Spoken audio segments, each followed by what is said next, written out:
Hi everyone, hope you're well. It's Device Gear again, and today I wanted to share with you some key tips, key battery saving tips for your iPhone. Um, Now, we all know with iPhones, they're great, they're very powerful, you've got very powerful apps. However, the problem is they do use a lot of battery. We don't generally tend to get the battery life that iPhone does promise us, especially after being an iOS 16. Even though I have the latest iPhone 14 Pro Max, I do tend to think the battery life on this is not very good at all. It's almost got me to the stage where I'm considering going to go to another manufacturer, maybe even Samsung for the S23 Ultra, simply because their battery level seems to be a little bit better than the iPhone 14 Pro Max. I did previously have an iPhone 13 Pro Max. The battery life on that was amazing. It lasted nearly 2 days. This one, a day and maybe a couple more hours if I'm really lucky. As much as I love the iPhone, it's quite frustrating. Um, I generally get around, I was generally getting around 4.5, 5 hours worth of screen time on this. However, after applying some changes to the way that my iPhone works, I have managed to get it up to 8, 9 hours, depending on what I'm doing. Obviously, if I'm using video, camera, or the camera, or even music or video streaming, I do tend to run the battery down a little bit more quicker. But I do think the way that I've managed it is something which can be very beneficial to you, in the long run as well. And it might be so. You might improve your battery life a lot better for your phone, and you might not consider upgrading to the latest iPhone, which in theory will save you a lot of money, given the price of these iPhones right now. So let me run through some key tips that I think you should definitely be applying. So number one, based on how the majority of people charge their phones, we generally do tend to charge them overnight. We plug in the charger, let it charge all night, and we don't think much about it, and then unplug it back in the morning about 6 or 7 o'clock whenever we wake up. However, the problem with this is the charger is always charging. The battery, it's essentially we're hitting the battery, lots of electricity and a lot of heat, and it's degrading the battery life over time. So what we should be doing over here is checking your battery settings and your charging settings. And if we just go into settings and then battery, and then if you go to battery health and charging, turn on a setting called optimized battery charging. Now what this does, it reduces battery aging. So the iPhone learns from your daily charging routine, so it can wait to charge, finish charging past 80% until you need to use it. So it's quite clever. There is a bit of intelligence here, which Apple have applied, that basically your phone will charge all night, up to the point of 80%, and then based on the habits that you have from when you wake up, so say if you wake up at 8 o'clock and you've plugged your charge in, so you plugged your charger in at say 10 o'clock at night, your phone will probably reach 80% by about 3 o'clock in the morning. Then your phone will then pause charging and up to 80%, and then resume charging the last hour or so, just before you wake up at say 8 o'clock in the morning. So this essentially stops your battery from degrading in the long run. So very important to do. I always keep it turned on, and I do feel it does prolong the battery health, as it were. So the stronger your battery is, the more battery capacity it can store, and your battery will last longer, from a battery capacity viewpoint. Then that's your basic kind of setting. Now if I delve into this a little bit further, the other settings that I do second is also to make sure I check things like my location settings. So if you just installed an app by default into your phone, you don't really think much about it. What you must be aware of is that some apps do use your location in the background. Some of them do have your location settings set to always. Now, if they're set to always, your phone is constantly checking its location. It's burning through its battery in the background, because it all takes battery to use your location as well. So if we just go into your settings menu, then go into privacy and security, then if you go into location services at the very top, then over here you get a list of all the apps which have access to your location. Now what we can see here is where I have given location to my apps, I've essentially made sure they're only set to while I'm using, or I've or never.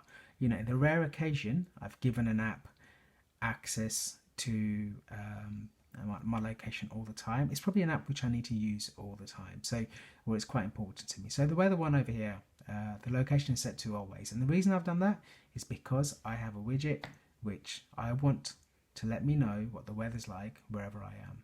Now the other apps, if I go back into, things like security cameras, I don't really need the location all the time, but essentially when I've used it, this is a very minimal thing for me. But my car parking, for instance, while I'm using, I need the app to let me know where I am, so I can book the right parking. Apple News, I don't think I need to give Apple News my location. Why do I need that? I know where I am. Google Maps, while I'm using for navigation as well as Waze. Instagram, if I'm sharing my location, if I'm making a post. And then just some additional ones here, like I've got a secondary weather app called Carrot Weather. I don't need the location on that all the time, so I've set it to while using. Now if you go into some of these and you keep them on as always, like I said to you, this will burn through your battery. So this is something that you want to make sure you just double check and update based on your preferences for your apps. So make sure you go and do that. That's very, very important. Another setting you should also do is check your tracking as well. So I have stopped apps from requesting to track me, because in the background, if you turn this on, apps will essentially track your behavior in the background whilst you're not using the apps, and this in turn will use your battery. So make sure that's turned off as well. The other option under privacy and security, go into Bluetooth. Now under Bluetooth, you'll have a selection of apps which have requested access to your Bluetooth over here. The ones I've kept are the ones that I do need. So I've got my DJI gimbal, my smart scales, my Bose speakers, my body massager, and my Waze app. So I do need Bluetooth connections for those, especially Waze, which then connects into my car. So this is quite important, but check these. If you don't have any apps if you have any apps which don't need to use Bluetooth, make sure they are disabled from accessing your Bluetooth over here. And then another one, if you do have one of the latest iPhones, such as the 14 Pro Max, and you've got an always on display, check your display settings. So the reason I say that is you do have an always on display. I do set mine to on. However, you can customize this to either show your wallpaper, show your notifications, and also leave the always on display on. If you find your battery is burning through quite a lot, leave it turned off. This will essentially mean your phone essentially goes into standby mode when you turn it off and the screen is off, and it's conserving some battery life. I tend to leave it on. I personally do find it quite useful to have the always on display, and I do think maybe the 5-10% hit it takes on the battery life is quite negligible. For me, the benefits of it far outweigh what it does for me. And also another setting you can turn on as well is turn on dark mode. So any iPhone from the iPhone X onwards, so we're talking from 2017 onwards, will benefit from using dark mode. Now you do have a light mode as standard. However, the problem with light mode in the display panel is that all of the individual pixels on the screen will need to use battery to be white, essentially, to have the light mode on. Now if you turn it onto dark mode, each of these pixels are turned off, so you're saving battery life and making sure the pixels don't need to do anything. So that's one I do use all the time. And to be honest, I prefer dark mode. It's quite easier on my eyes. So yeah, that's a really good one to do. And then another one I also do is brightness. My brightness is set to auto brightness.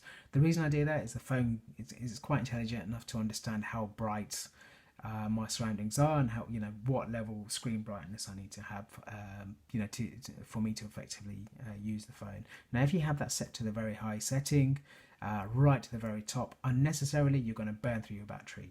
You don't want to do that. Your phone will essentially know what brightness your screen needs to be. And if you're finding that you're in a bright environment, again, if you've got one of the latest iPhones, the brightness will adjust to a very high level. I think it's around 1700 nits, and you'll be able to see your phone display.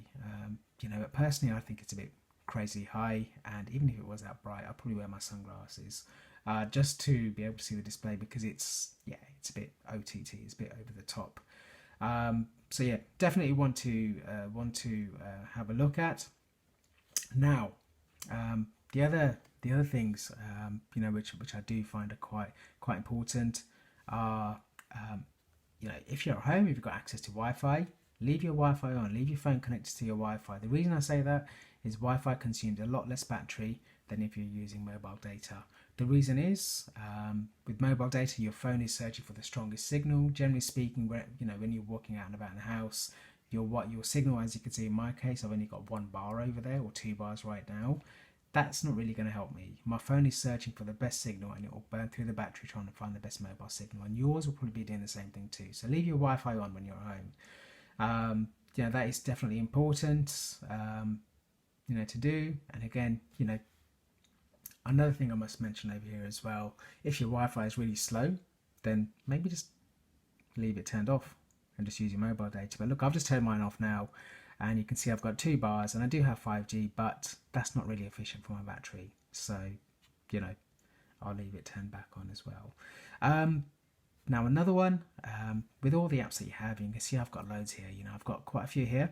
But then if I go further on, there's tons and tons of apps. My health ones, my shopping apps, and all sorts of productivity apps, my finance apps. They all give me notifications at different times of the day. Now, the thing with that is, when you're getting notifications from all your apps, you are essentially using battery life. So you should probably go and review your notifications that you're getting from from your phone, simply because it will stop the apps from showing you notifications, and your battery won't need to use battery for those. So go into your notifications menu, under your settings, go to notifications, then essentially go through the ones where you need to have notifications. So you can see some of these over here, BBC iPlayer for instance, or BBC Sport, or Amazon. I've turned them off where I don't need them. I've definitely turned the Amazon ones off. To be honest, I am actually expecting delivery today, so I probably will turn that on, and I'll leave the badges on too, and I'll make sure I can see the notifications across all screens of the phone as well. But if I go through here and have a look at some of the apps where I don't need notifications, you'll see what I'm talking about. So if I'm looking into, to be honest, I have kind of reviewed this already, but Home, for instance, I don't use Apple Home, so I will turn off my notifications for that. Why do I need to use battery for that? I don't need it. Then you've got Instagram. Yep, I'm active on Instagram, so I do need that. Mail, maps, messages. MyFitnessPal. I do use the app, but I don't need the notification. So let's save some battery by turning it off. And that's what you should be doing, just to make sure you're not using battery when you don't need to. The other apps I do use it for. And yeah, like I say, just go and have a look, review all of these. These are very, very battery kind of good battery savers for you to have.